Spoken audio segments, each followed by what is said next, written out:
6.3 지방선거가 5개월여 앞으로 다가왔지만 선거구 획정은 또 법정 시한을 넘겼습니다. 경남의 시민사회가 이를 규탄하는 헌법소원을 제기했는데요. 오늘 이슈대담의 박미애 변호사 모시고 자세한 얘기 나눠보도록 하겠습니다. 변호사님 어서 오십시오. 네, 안녕하세요. 네, 변호사님 먼저 이 선거구 획정이 뭔지부터 설명이 좀 필요할 것 같아요. 네, 우리 선거를 하나의 경기라고 보면 그 경기를 하기 위해서 운동장에 어떤 그 선을 그리는 거라고 생각하시면 됩니다. 선거를 치르게 되면 그 지역의 행정구역 변경이나 아니면 인구 변경에 맞춰서 선거구를 새롭게 이제 정해가지고 우리 지역에서 의원을 몇 명을 뽑을지 또 우리 동네는 어느 동네랑 같이 선거를 치를지를 정하게 되는데 그게 선거구 획정이고요. 또 이게 필요한 이유는 우리 헌법재판소가 이제 결정으로 각 지역별 선거구의 인구 비례가 3대1을 넘으면 이게 위헌이라는 결정을 한 적이 있거든요. 그래서 인구는 매번 변하잖아요. 그래서 매 선거 때마다 이 인구 비율을 이제 측정을 해가지고 이 비례를 넘지 않게 새롭게 정해야 되는 그런 문제가 있습니다. 네, 근데 국회가 올해 선거구 획정 법정 기한을 이미 넘겼다고요? 네, 그렇습니다. 원래 이제 그 선거일 6개월 전까지 선거구를 획정하도록 돼 있기 때문에 이게 지난 12월 3일 이 법정 시한이었죠. 근데 지금 아시다시피 오늘 1월 7일 오늘까지도 선거구는 정해지지 않았지 않습니까? 그래서 당연히 이제 법정 기한은 넘겼는데 이게 또 참 웃깁니다. 그 선거구 획정이 이원화되어 있는데요. 우리가 흔히 아는 이제 도의원 선거구 같은 경우에는 국회에서 법으로 정하도록 되어 있고요. 시의원 선거구는 이제 도의 각 선거구 획정위원회가 있습니다. 거기서 정하도록 되어 있는데 시의원 선거구는 도의원 선거구 안에서 그걸 기준으로 해서 정하도록 되어 있거든요. 그러다 보니까 이제 지금 경상남도 선거구 획정위원회가 꾸려져 있지만 국회에서 지금 선거구 획정을 안 해주고 있다 보니까 활동을 못 하고 있는 거죠. 그래서 지금 사실 이제 실질적으로는 국회가 법정 시한을 넘겼다라고 보는 게 저는 이제 맞다고 생각합니다. 네. 그렇군요. 근데 국회가 선거구 획정 기한 이렇게 넘기는 거 이번이 처음이 또 아니라면서요? 네, 거의 뭐 고질적인 병폐라고 보시면 되는데요. 제가 이게 지금 데이터를 하나 좀 갖고 왔습니다.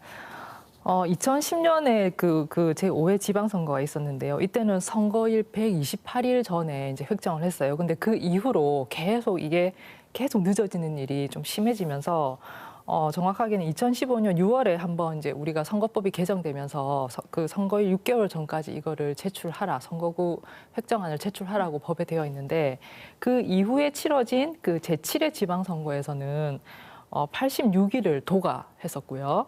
네, 또 제일 최근에 치러진 제8회 지방선거에서는 무려 그 선거일을 40일 앞두고 선거구가 획정되는. 그래서 사실 법정 시한은 140일을 넘겼습니다.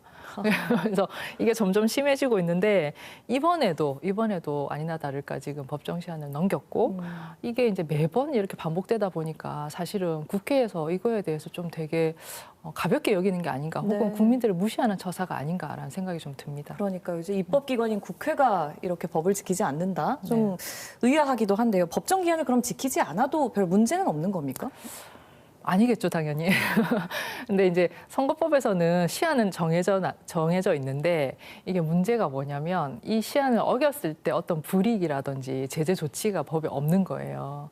그러다 보니까 이제 국회에서 계속 이거를 늦게 하는 거를 제재할 방법이 없는 건데 이제 헌법재판소에서는 2016년에 결정을 한 바가 있습니다. 그 당시 국회의원 선거구 획정이 지연된 사건에 대해서 이제 판시를 한 건데요.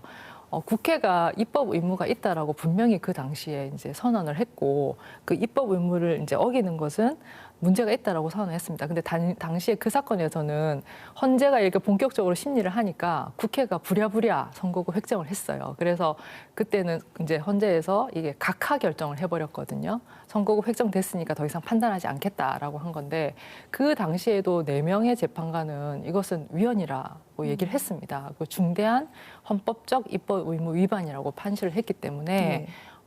국회 입법 의무는 지금 헌법적으로는 당연히 확인된 상황이라고 생각하시면 됩니다. 네, 이게 깜깜이 선거가 될 거라는 우려도 나오고 민주주의 자체를 위협할 거라는 얘기도 나오는데 네. 구체적으로 어떤 문제가 생길까요?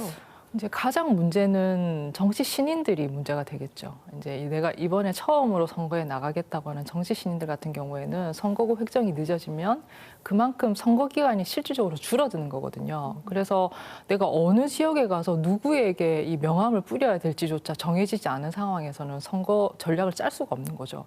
근데 반면에 이제 우리가 흔히 아는 거대 양당이라고 하는 이제 그런 거대 정당의 정치인이나 아니면 현역 의원들 같은 경우에는 선거 기간이 실질적으로 줄어들어도 자기가 선거 운동을 하는 데서 있는 타격이 아무래도 적게 되겠죠. 이미 자기들이 그 지명도가 있다 보니까요. 그런 문제가 있고, 그다음에 또 가장 큰 문제는 선거일에 임박해서 선거구가 정해지게 되면 흔히 말하는 게리맨더링, 그러니까 정치적 이해관계에 따라서 되게 기형적으로 선거구가 정해지는 그거를 사실상 국민들이 감시하기가 어렵게 되는 거죠. 네, 이런 우려 때문이죠. 관련해서 지난달 경남의 시민단체와 정당에서 국회를 피청구인으로 한 헌법소원을 제기를 했다고요? 예. 저가 그 사건을 대리를 했는데, 그 이번 선거에 나갈 이제 예비 후보자분이 4명, 그리고 그 유권자라고 하는 일반 시민이 2명 이렇게 들어갔습니다. 앞서 이제 제가 얘기 드린 것처럼 이게 선거구 획정이 늦어지면 선거에 나가실 분들이 선거 운동을 하기가 굉장히 어려우시는데, 특히나 이제 소수 정당 후보 같은 경우에는 더 그런 문제가 있습니다. 그래서 소수 정당 후보들 같은 경우에는 평등권이나 공무단인권 침해 문제가 발생하게 되고요. 유권자 같은 경우에도 내가 우리 지역 후보를 알 수 있는 시간이 줄어들지 않습니까? 그래서 유권자들은 선거권이나 이제 알 권리가 굉장히 침해되는 문제가 있습니다. 그래서 저희가 이 부분을 가지고 헌법재판소에 지금 문을 두드려 놓은 상황이고, 과거처럼 이게 중간에 선거구 획정이 되었다라고 해서 각하하지 말고 끝까지 좀 헌법적인 의미를 이제 우리가 모든 국민이 알 수 있게 선고를 해주기를 기대하고 있습니다. 이 헌법소원에 대한 결과도 좀 지켜봐야 되겠습니다. 네네. 오늘 말씀 잘 들었습니다. 네.